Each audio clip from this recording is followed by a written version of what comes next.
Hey, church family. In Luke chapter 10, we read these words. As Jesus and the disciples continued on their way to Jerusalem, they came to a certain village where a woman named Martha welcomed him into her home. Her sister Mary sat at the Lord's feet, listening to what he taught. But Martha was distracted by the big dinner she was preparing.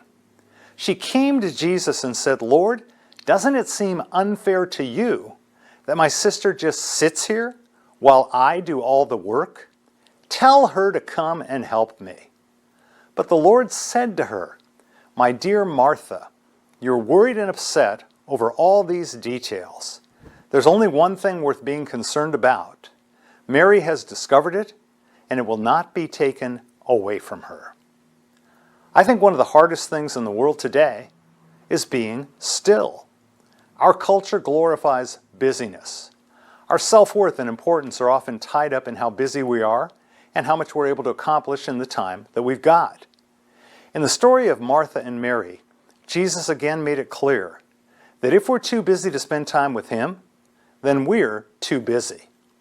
Do you remember his words of invitation in Matthew 11:28-30, where Jesus said, "Come to me, all who labor and are heavy laden, and I will give you rest.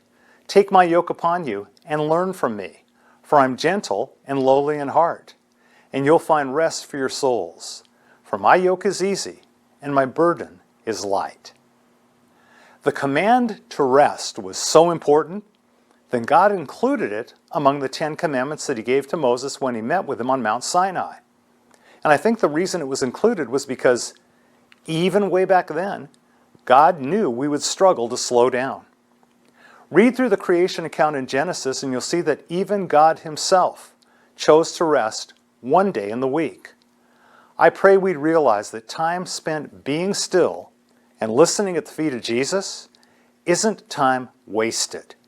It's the best use that we can be making of some of the time that God has given to us. Amen.